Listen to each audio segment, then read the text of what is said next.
मैं एकनाथ शिंदे जी को मिलता रहा, क्योंकि वो हमारे पार्टी में नंबर 2 थे। और वो भी जब भी मैं उनको मिलता था, वो उद्धव साहब को जाके मिलते थे और बोलते थे कि हमें बीजेपी के साथ अपना जो पुराना रिश्ता है उसको कायम रखना चाहिए। तो उसमें उनका स्वार्थ बिल्कुल ही नहीं था।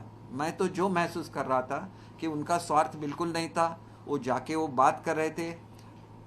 इसके वजह अलावा मैंने जो ज्येष्ठ नेता थे, जैसे अपने सुभाष देसाई साहब थे, अनिल देसाई साहब थे, उनके करीबी नार्वेकर जी थे, सबसे मैंने बात की थी। और मुझे मालूम नहीं इसमें से कितने लोगों ने जाके उनसे ये बात की, लेकिन एकनाथ शिंदे जी बार बार ये बात उनको कहते रहे।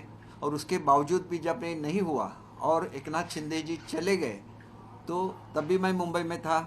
तब मैंने मेरे जो करीबी लोग हैं उनको बोला कि मैं यहाँ पे नहीं रहूँगा, फिर भी आप जाके उद्धव साहब से मिलिए, उनसे उनका जो भी है, उनके मन में क्या है वो जान लीजिए, और हमारी तरफ से उनको कुछ भी अगर सहयोग हो सकता है तो वो भी कीजिए।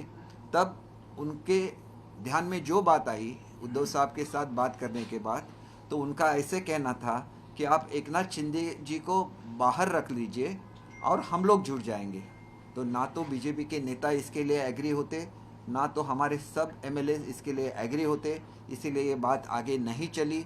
तो मेरा इतना ही सवाल है, अगर आप उनके साथ जुड़ने वाले थे तो आपको क्या आपत्ति है कि एकनाथ शिंदे जी उनके साथ जुड़ गए? आपको उनको आशीर्वाद देना चाहिए, और इसमें कुछ भी बुरा नहीं है।